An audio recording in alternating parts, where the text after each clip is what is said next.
Welcome to the DOGE Diaries, diving deep into government efficiency. So DOGE, huh? Big talk, big names, Musk, Ramaswamy, aiming to trim the fat, right? Right. A lot of fat, supposedly. Trillions, even. But color me skeptical. This whole thing feels performative. Performative, how so? 2 trillion is a hefty goal, but Musk has a history of ambitious targets. SpaceX, Tesla, he sets the bar high. And sometimes falls short. Remember the Twitter debacle? Slash and burn tactics don't always translate to success, especially not in government. Okay, but X is a very different beast than the federal government. DOGE is supposed to be about streamlining, cutting waste. Which is precisely what the GAO already does. They've been around for a century, clawing back billions. Why reinvent the wheel with a meme coin? Well, DOGE could bring fresh eyes, a new perspective. Musk isn't exactly known for playing by the rules. Maybe that's what's needed. Or maybe it's a recipe for disaster. This department isn't even a real department. No legal authority, no teeth, just an advisory body, right? I mean, they'll be working with Congress. Marjorie Taylor Greene is heading up a subcommittee dedicated to implementing DOGE's recommendations. Green. That hardly inspires confidence in a measured bipartisan approach. This has political theater written all over it. But even if it's partly for show, if some good comes out of it, if they identify genuine waste and inefficiencies, isn't that a win? A win or a distraction? Remember, Trump's previous attempts at cost-cutting haven't exactly been stellar. Plus, so much of the budget is tied up in entitlements and defense. True, those are tough areas to tackle. But Musk has talked about streamlining defense spending. He's not afraid to shake things up. Shake things up and break things down. Look, I appreciate the ambition, but I'm just not convinced this DOGE will hunt. It's all bark and no bite. Government efficiency can't be achieved through memes and sound bites. So this Catherine Ann Edwards piece, huh? She really goes after DOGE, calling it a make-believe agency with no power. Yeah, and she has a point. I mean, cowboy CEOs, ouch. But she brings up the GAO, which does have a pretty impressive track record. 70 billion clawed back? That's a lot of coin. $133 returned for every dollar spent? Even more impressive. Right? So her argument is, why reinvent the wheel? We already have a watchdog. A pretty darn effective one at that.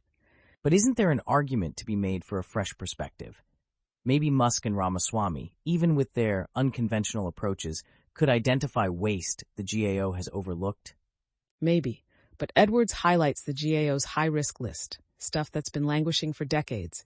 It's not a lack of identification, it's a lack of action. Congressional action. Which admittedly DOGE is unlikely to get, especially with Green involved.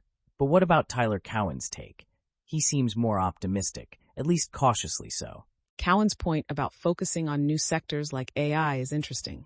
Less about deregulation, more about preemption, keeping things streamlined from the get-go. Yeah, and he even suggests more regulation for crypto, to create clarity, predictability. That's not exactly the slash-and-burn approach people expect from the DOGE crowd. It's almost like he's saying government efficiency isn't always less government. Sometimes it's smarter government. Targeted intervention, where it's actually needed, not just memes and sound bites. So we were talking about Cowen's take on DOGE, right? And how he's surprisingly measured. Not the fire and brimstone we might expect. Yeah, exactly. He's not saying deregulate everything, he's saying be smart about it. Like with crypto, he actually suggests more regulation. Which is fascinating. More regulation for efficiency. That's counterintuitive, isn't it? Usually the argument is less government, not more. Right, but he's talking about targeted intervention. Creating clarity, predictability, making things run smoother. Not just slashing and burning for the sake of it. It's like he's saying sometimes you need a scalpel, not a chainsaw, right? Precision over brute force. Exactly. And his point about focusing on new sectors like AI, that's interesting too. Yeah, the idea of preemption. Getting ahead of the curve so you don't have to untangle a mess later on. Proactive, not reactive. Like set the rules now while things are still developing rather than trying to retrofit regulations later. So it's not just about less government, it's about smarter governance, right? Knowing where to regulate and where to step back. Precisely, and Cowen even touches on YIMBYism, which surprised me. Oh, yeah, the yes in my backyard movement. How does that fit in? He argues it's another avenue for efficiency, making it easier to build, particularly housing, streamlining the process. So less red tape, faster approvals, more houses built, leading to a more dynamic economy? That's the idea. And he suggests Trump could even use it to reach across the aisle, since YIMBYism has some bipartisan support. Interesting. So DOGE could be about more than just cutting spending. It could be about streamlining processes, making things work better. And Cowen even extends that to building more infrastructure. Not just housing, but energy infrastructure too. Nuclear, solar, wind, which frankly seems a little out there given the current political climate. A little, yeah. But the idea is, if you make it easier to build these things, you boost green energy, attract moderate voters, even support the AI revolution. It's all connected, he argues. It's an ambitious vision, to say the least. Almost utopian. But Cowen also brings us back down to earth, right? He reminds us that DOGE is, well, untested. Its governance is undefined, its constituency unclear. And whether deregulation is even a top priority for most voters is debatable. He also mentions medical trials. Oh, right. Deregulating those is another of his suggestions.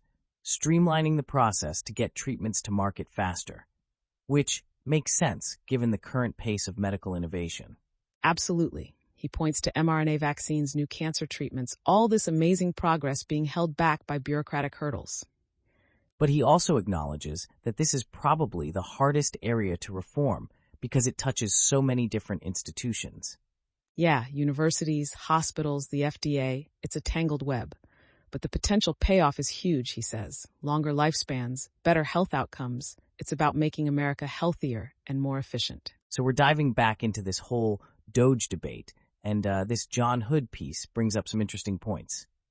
North Carolina's approach to regulatory reform, slow and steady, like a tortoise, not a hare. Right. Incremental changes, building consensus. Not exactly Musk style, is it? The man thrives on disruption. Yeah, exactly.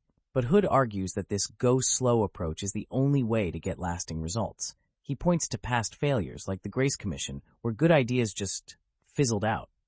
Because they lacked a realistic strategy for implementation, which, let's be honest, DOGE seems to be lacking as well. It's all very nebulous. Well, Musk and Ramaswamy are banking on executive action, bypassing Congress altogether. Which for some things might work. But Hood points out that the real meat of the budget, entitlements, defense, that needs congressional buy-in. And that's a tough sell, no matter who's in charge. Okay, but what about this Loria piece? It talks about Musk's cost-cutting track record. SpaceX, Tesla, he's not afraid to make drastic changes. Drastic, yes. Effective, debatable. I mean, swapping expensive latches for bathroom stall locks, that's ingenious, sure. But firing half your workforce at Twitter, that's just reckless. But he's arguing it's about efficiency, cutting the fat, streamlining operations. And creating a toxic work environment, driving away users. That X, formerly Twitter, situation is a cautionary tale, not a success story. Okay, point taken. But what about Tesla? He turned that company around, made electric cars mainstream. At what cost, though? Loria mentions the higher injury rates at Tesla factories. Is that the kind of efficiency we want in government? Well, no, of course not. But maybe there's a middle ground, right? Between reckless abandon and bureaucratic inertia? Maybe, but I'm still skeptical. $2 trillion in cuts? That's a moonshot, as Loria puts it, and not a very realistic one, especially given how much of the budget is locked up in mandatory spending. So this DOGE thing, right? It's a lot to unpack. Musk, Ramaswamy, Trump aiming to trim the fat off the federal government. $2 trillion. Ambitious, to say the least. Ambitious? Try delusional. I mean, where do they even begin? It's not like the government's some bloated tech company you can just slash and burn. Well, Musk has had some success with cost-cutting, right? SpaceX, Tesla, he's not afraid to shake things up. Remember those bathroom stall latches replacing expensive rocket parts? Ingenuity. Ingenuity or desperation. And let's not forget the Twitter debacle. Firing half your workforce, driving away advertisers, that's not exactly a recipe for success. It's a cautionary tale. Okay, but X is very different from the government. And Tesla, he turned that company around. Made electric cars mainstream.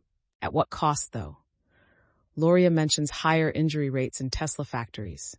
Is that the kind of efficiency we want in government? Cutting corners, putting people at risk? No, of course not. But Maybe there's a middle ground, right? Between reckless abandon and bureaucratic inertia. Maybe Musk's moonshot thinking can actually achieve something. A moonshot? It's more like a fantasy. 2 trillion? That's a huge chunk of the budget. And so much of it is mandatory spending. Entitlements, defense. You can't just wave a magic wand and make it disappear. But Musk is talking about defense spending, streamlining, cutting waste. Which frankly is easier said than done. King points out that these kinds of proposals usually die on the vine. The Pentagon is a beast. It's not easy to tame. True, but Musk and Ramaswamy are banking on executive action, bypassing Congress altogether. Which might work for some things. But the real meat of the budget, that needs congressional buy-in. And that's a tough sell, regardless of who's in charge. So this DOGE initiative, right? It's certainly generating a lot of buzz, a whole subcommittee dedicated to it, headed by Marjorie Taylor Greene. That's a choice. Yeah, a bold choice. Comer and Greene teaming up with Musk and Ramaswamy. It's like a fever dream of fiscal conservatism, or a nightmare, depending on your perspective. Well, they're going after the big fish, right? The Department of Defense. That's where the real money is. True, but the Pentagon is a fortress. It's not easily breached. Even if DOGE finds waste actually cutting it, that's another story entirely. They're talking about publicizing examples of waste, right? Shaming the DOD into action? Maybe that'll work? Maybe. Or maybe it'll just be a bunch of political grandstanding.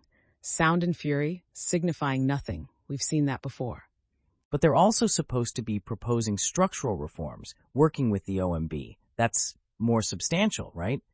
Potentially. But again, it depends on Congress or the courts. You can't just wish away billions of dollars in spending. There are laws, procedures.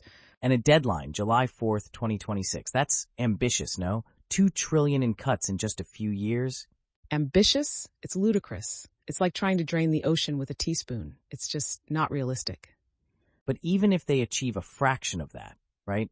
Even a few billion, isn't that a win? Maybe. But at what cost? What programs get cut? What services get reduced? There are consequences to these things. You can't just slash and burn without collateral damage. Okay, good points. But who's paying for all this anyway? Where's the funding for DOGE coming from? That's the million-dollar question, isn't it? Or given their target, maybe the trillion-dollar question. Nobody seems to know. Which isn't exactly reassuring, is it? It all adds to the sense that this is more show than substance. A lot of bark, very little bite. We'll see, I guess. But I'm not holding my breath. Thanks for tuning in to the DOGE Diaries, folks. We appreciate you spending time with us. Until next time, this has been... Signing off. Stay curious, stay informed, and stay skeptical. Bye-bye.